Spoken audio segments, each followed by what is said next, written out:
Mga kababayan, ito po si Harry Roque kapag po siya'y energetic at galit na galit po. Pakinggan po natin. Mananatili pa rin ang problema. Dahil ang problema talaga sa korupsyon, Marcos Jr., nasa genes na po nila yan. Talagang dugong magnanakaw ang angkan ng Marcos. At napakadami ng desisyon ng Korte Suprema, desisyon ng Swiss Court, at desisyon ng American Court na yan po ay katunayan, katotohanan, at hindi paratang lamang. Sige nga, Marcos Jr., yung pamilya, magnanakaw, sue me for cyber libel. Sue me. Papakita ko sa iyo yung mga Supreme Court decisions. Papakita ko sa iyo ang desisyon ng Swiss courts. Papakita ko sa iyo ang desisyon ng mga American Supreme Court. Magnanakaw ang mga Marcoses. Mamamatay tao ang mga Marcoses. Torturer sa mga Marcoses. Ang mga Marcoses responsable sa mga dukot. Sue me for libel. And I will prove it with court records. Kaya, wag na magbago mga isip. Ipatuloy na ang init ng ulo. Lumabas na sa lansangan at isigaw, tama na, sobra na. Alis dyan, Marcos. Angkan ng magnanakaw, angkan ng mamamatay tao, angkan ng mga nagdedesperasido, angkan ng mga torturer. Sue me and see you in court for everything I have just said, Marcos Jr. At siyempre, nandiyan pa rin ang katotohanan na as early as yung iyong pag-aaral sa Oxford na hindi ka naman natapos, nalathala na ikaw talaga ay gumagamit ng nagabili pa ng kilo para sa iyo sarili at para sa iyong mga barkada. So hindi ka lang corrupt, hindi ka lang mamamatay tao, hindi ka lang torturer, ay ayun, meron pang nalahathalang kwento sa Rolling Stone na ikaw talaga ay bangag at sinabi rin ni Presidente Duterte na ikaw ay bangag, sinabi rin ni Angels Morales na meron siyang confidential agent na ikaw ay bangag, sinabi rin ni Cathy Binag na ikaw ay bangag. At dahil ayaw mong pasinungalingan yan sa pamamagitan ng hair follicle test, ayan po, yan siguro po ay prueba rin na ikaw talaga ay bangag. So, mga Pilipino, bakit pa tayo papayag na angkan na magnanakaw, mamamatay tao, torturer, desperasido, at bangag ang mamumuno sa ating bayan? Ang kailangan po natin, solusyon. At kapag yan, ang nakaupo, ang nakaluklok sa pinakamataas na pwesto, ay bangag, magnanakaw, etc., etc., wala na po tayong pag-asa makaahon sa ating mga problema. Magalit na kayo! Kayong tunay na soberenya! Lumabas na kayo! Tama ang ginagawa nyo na ginagamit yung internet, pero hindi po yan sapat. Ang real politics, hindi sila mababahala hanggang hindi nila makita yung dami ng mga taong nagagalit sa internet sa kalsada, sumisigaw, Marcos resign, Marcos resign, Marcos resign. Pero na po, para po sa ating mga sarili, para sa ating mga anak, para sa ating mga apo, sama-sama na ba tayong lumabas sa lansangan at isigaw, Marcos resign. Ayun mga kababayan, nasaksihan nyo po yung rage ni Harry Roque. Galit na galit po, no? Mamaya bibigyan po natin ng reaksyon. Pero panoorin naman po natin sa Harry Roque kapag po siya'y malungkot at matamlay. Ito po siya. Nagpunta lang ako sa Amerika para nga magkaroon ng kinabukasan dahil hindi ko alam kung sinong sasaksak sa akin. Yung Marcos Sr. o ang mga kaliwa na ang pulisiya nila dati pag ikay titiwalag sa kanila, ikay papatayin. Kaya nga po, hindi bababa sa 1,000 napatay ng mga komunistang CPP-NPA galing mismo sa hanay nila. Ito po yung mga sumunod sa akin na tumiwalag. Ako rin pong pinakaunang tumiwalag dyan sa mga komunistang CPP-NPA sa edad na 15 o 15 anyos. At hanggang ngayon po, yung pinakamatitindi kong mga katiwali sa politika, sila pa rin po yan. Yung mga nagsusulat laban sa aking nominasyon, yung mga nagsusulat laban sa aking asylum, sila pa rin po yan. Mga kampo ni Joe Masison na hindi makalimot na si Harry Roque unang-unang tumiwalag sa kanila dahil si Harry Roque hindi pumapayag na didiktahan lamang kung anong sasabihin, didiktahan lamang kung anong gagawin sang-ayon doon sinasabi nilang centralized decision-making process. Ayun mga kababayan, napanood po natin, ano? Doon po sa unang video, ang dami po niyang akusasyon kay PBBM. Ang dami po niyang sinabi. Tapos doon sa ikalawang video, umamin po siya naging part daw po siya ng NPA pero tumiwalag siya sa edad na 15, no? So ngayon, hindi na po ako nagugulat kung bakit si Harry Roque ay nananawagan na magkilos protesta and magtipon-tipon sa EDSA kahit siya hindi naman siya nakakapunta dahil siya mismo no aminado na siya pala ay naging parte ng NPA. Narinig niyo naman po, mga kababayan, tumiwalag po siya sa edad na 15 years old, no? Ang sa akin lang, ang dami niyang sinabi, akusasyon paratang kay PBBM at sa pamilya ni PBBM. Pero again, Harry Roque, paano ka papaniwalaan ng mga tao ngayon? Paano pa makikinig sa iyo mga tao? Wala ka ng integrity. Sinira mo na yung kredibilidad mo at integrity. Sino pang maniniwala sa mga sinasabi mo? Kasi nung panahon nga, nung 2022, alam naming lahat yan. Alam lahat ng mga Pilipino. Nung 2022, ikinampanya mo, sinuportahan mo, at gustong-gusto mong manalo si PBBM noon. Ikaw ang nag-justify, ikaw ang nagpapaliwanag, ikaw ang nagtatanggol. Pagdating sa mga issues na may kinalaman ng father ni PBBM, ikaw ang nagtatanggol, ikaw ang sumuporta at nangampanya. Kasama ka ni PBBM sa stage. Tapos ngayon, puro banat at batikos at puro akusasyon ang sinasabi mo. At sinasabi mo may mga court records, may mga Supreme Court decisions. Ang malaking problema mo, Roque, wala nang naniniwala sa'yo kasi wala ka ng integrity, wala ka ng kredibilidad. Iba yung sinasabi mo noon sa sinasabi mo ngayon. Ganon din ang ginawa mo kay Duterte. Nung hindi pa tumatakbo si Duterte, kung ano-ano sinasabi mo na wag ka mong iboto ng mga tao dahil aminadong tumutumba ng tao. Tapos ang nanalo si Duterte at nabigyan ka ng posisyon, puring-puri ka, ikaw pa ang tagapagtanggol, ikaw ang taga-justify at ikaw pa ang pumotekta kay Duterte. Tapos ngayon, kay PBBM naman, iba yung sinasabi mo ng 2022, puro puri ka, puro palakpak ka, puro ka pag-suporta at gusto mong manalo. Tapos ngayon, iba naman ang sinasabi mo dahil nasusukol ka. Yan ang problema, Roque. Kapag kakampi mo, kapag kayo ay magkakasundo, ibig sabihin nito, hindi nyo ilalabas ang mga dapat nyong ilabas na baho ng isa't isa. Ganun ba yun? Na parang si Sara Duterte nung nasusukol na patungkol sa confidential fund, biglang sinabi na yung pera daw ay galing kay FL, yung pinambribe sa mga taga-DepEd, na galing kay FL.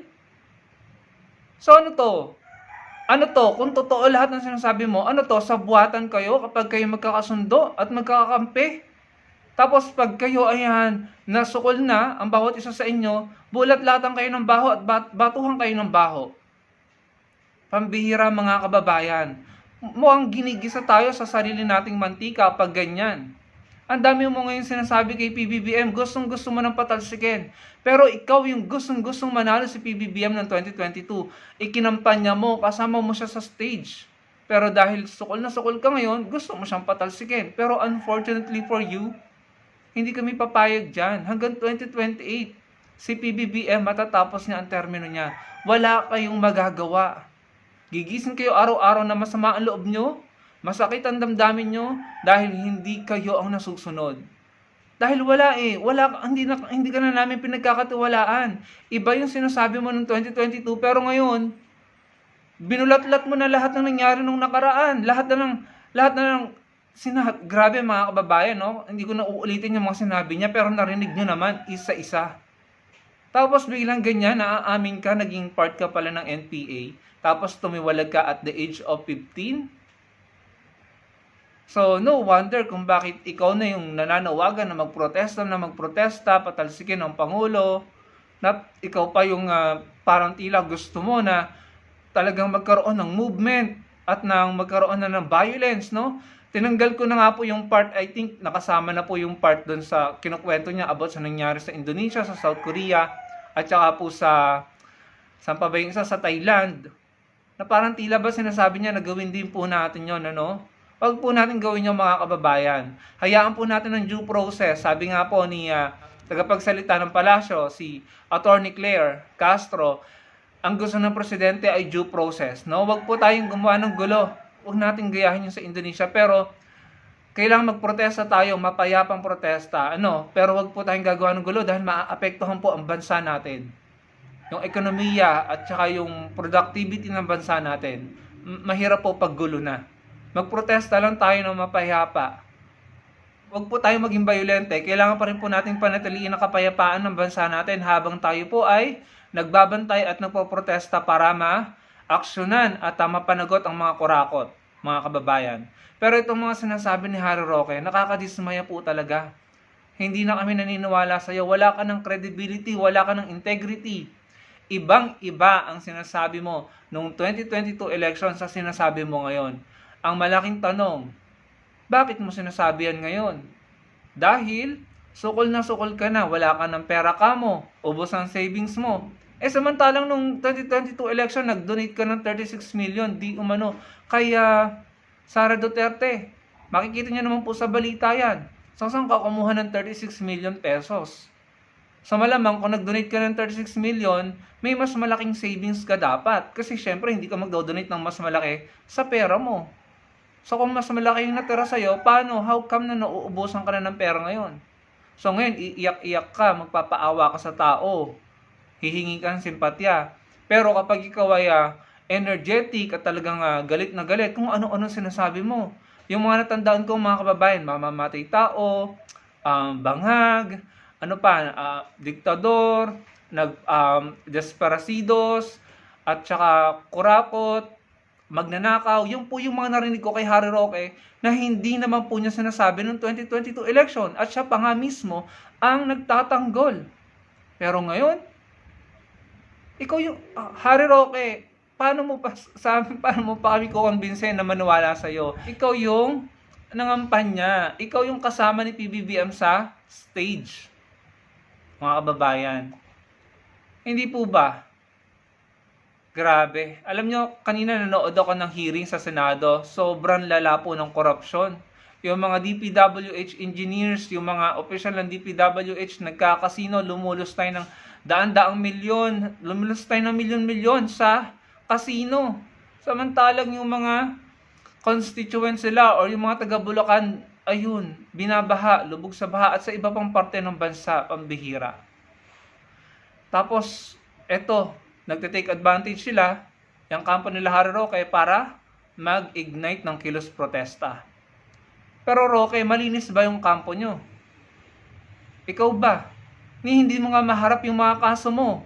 Si Sara Duterte, pinahinto ang impeachment trial. Hindi na nalaman ng mga Pilipino kung saan na napunta yung mga confidential fund na iyon. So in short, wala kayong karapatang manawagan ng kilos protesta para magprotesta laban sa korupsyon dahil in my opinion, pare-pareho kayo. Pare-pareho kayo. Kinawawa nyo kaming mga Pilipino. Kawawa tayong mga Pilipino, mga kababayan. Masyado tayong ginago, binastos, binalanghiya. Ginisa sa sarili nating mantika. Kung nanonood kayo ng hearing ngayon sa Senate, nakakapanlumo po. Nakakapanlumong marinig na daang-daang milyon ang nalulustay sa kasino, ninanakaw, kickback, porsyento ng mga tiga DPWH. Samantalang tayong mga Pilipino nagsasuffer sa baha, sa traffic. Lumulubog ang ating bahay, nagkakasakit ng leptospirosis. Tapos may mga taong ganito na kung magsalita, akala mo ang lilinis, hindi ka nga makauwi sa Pilipinas. Dahil alam mo na may haharapin kang mga kaso. Kaya kayong mga DDS kayo, wala kayong karapatan na magprotesta. Tapos ngayon, Roque, ibinabalik mo lahat ng nangyari ng nakaraan. Samantalang noong 2022 election, ikaw yung nag-justify, ikaw yung nagtanggol, ikaw yung nagpaliwanag. At sinuportahan mo si PBBM. Ayan, kumukulog na naman mga kababayan, uulan na naman, baha na naman po ang kasunod nito. Kung naririnig nyo yung kulog. Napakawalang hiya mo, Roque. Ikaw, in my opinion, isa ka sa nanggagago sa Pilipinas. Hindi mo maharap yung mga kaso mo dito, tapos ganyan ka, ibabalik mo lahat. Susugatan mo na naman, sasaktan mo na naman yung damdamin ng mga tao. Ini-ignite mo yung galit ng mga tao para magalit kay PBBM sa mga Marcoses. Pero wala ka ng credibility, wala ka ng integrity dahil ibang-iba yung sinasabi mo ng 2022 election. Kaya useless na yan. Useless na yung mga pinagsasabi mo. Useless ka na, Roque. Irrelevant ka na. At yun ang totoo. Huwag po nating hayaan na magtagumpay ang mga ito. Ang administrasyon ay nasa tamang track, nasa right track sa pagsiwalat ng mga katiwalian sa flood control na yan. Nagsalita naman po si PBBM na kahit kaalyado niya, papanagutin kung kailangang panagutin. Huwag na po nating balikan ang nakaraan. Yung mga ginagawa ng mga ito na binubulat-lat yung mga kaso, yung mga Supreme Court decision, yung mga nangyari nung nakaraan sa time ng father ni PBBM, yan po ay estratehiya nila para saktan na naman tayo at tayo po ang mag-away-away at magkagulo. Pero bakit pa kami sasakay sa'yo at maniniwala sa'yo, Roque? Ibang-iba yung sinabi mo noong 2022 election. Ganyan po ugali ng mga DDS, mga kababayan. Pag po natin silang payagan na magtagumpay, protektahan po natin ang administrasyon ni PBBM hanggang 2028.